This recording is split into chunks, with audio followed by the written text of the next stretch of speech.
I grew up in South Philadelphia. We didn't realize it was segregated. All we knew is that our neighborhood was all black, and we weren't even that conscious of color because the people who owned the store down the street were black, the tailor, the restaurant owners, the undertaker, everybody in the neighborhood, and it was a very small street. Everybody worked, blue collar, essentially. Very close-knit neighborhood. Everyone had over 4 children. We played in the streets together. On Saturday morning, our parents came out and the hucksters came around and our parents purchased things. We had to go buy ice because there were no refrigerators then. We had a coal stove, so the younger kids were responsible for putting wood and coal into the stove and keeping it going.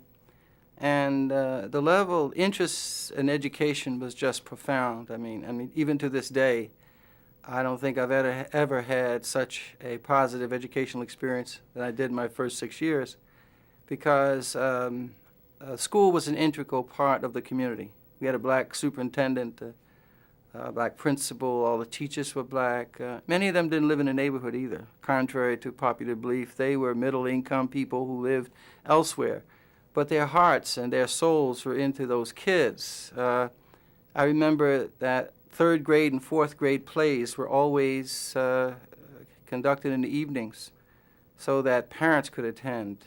And an auditorium that seated maybe 400, 500 people was standing room only for a 3rd and 4th grade play. Up until 1959, 78% of all black families had a man and a woman in them. That's a fact. Teen pregnancy was looked down upon. Sexual activity among kids, everyone bragged about it, no one did it. But if someone became pregnant, if there was an aunt in the South, they would go there, so that the moral standards and ethical standards for people living in those communities was extremely high. It had little to do with your income. Many of us were poor without realizing that we were poor.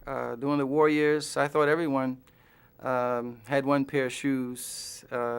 Today, I have a lot of shoes because of those early experiences. You know, you put cardboard in your shoes when your soles were worn out. You never went to your mother and said, "Mom, my shoes need to be replaced or fixed." You just knew that the money wasn't there for that, so you got the thickest piece of cardboard you can find and put it in your shoes, and if it didn't rain, you could last for 2 days. The discipline was in the community. I mean, you didn't speak back to an adult. The thought of an elderly person being disrespected was just unheard of, and teachers were never disrespected. And if you misbehaved, it was glad you would be spanked by a neighbor, and your mother got home or father got home, you were spanked there, and God forbid a teacher should ever have to send for your parents, and they had to take off work. That was it. And so it imposed a kind of discipline. And again, it was a discipline that had little to do with how much money you made. There was a sense of comfort, a sense of well-being, a sense of oneness between the school and the community. The early days, civil rights was not an issue.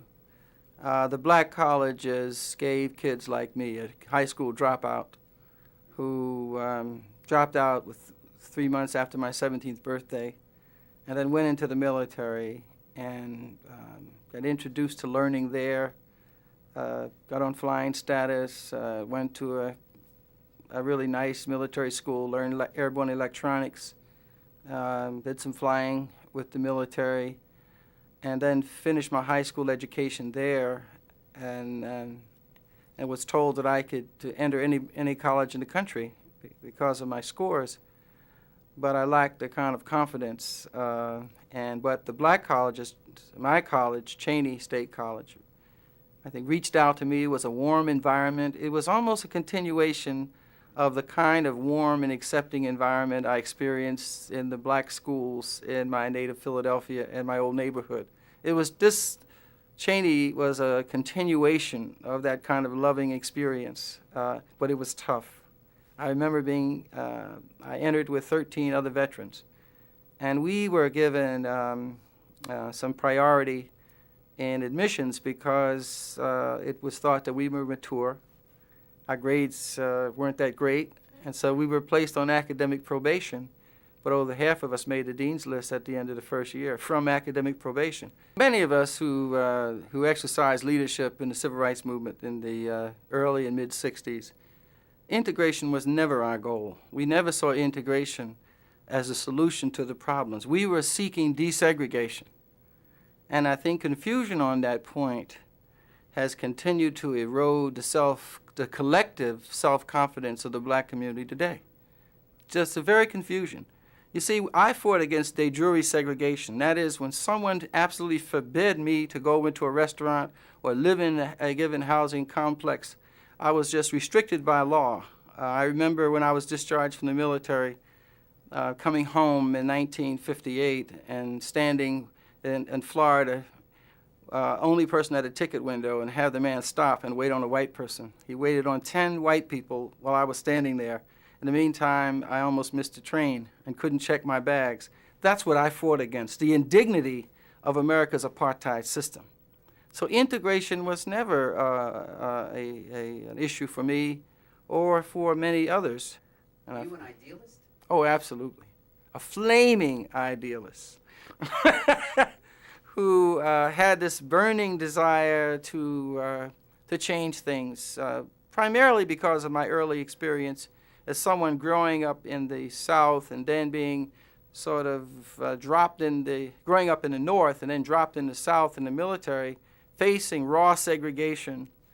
I was very bitter from that experience. For 3 years after my discharge in the military, I remember my heart racing every time a red light would flash in my rearview mirror because I was arrested 3 times and imprisoned in local jails 3 times because of my activism in the South. And so those early memories really motivated me to do something about it.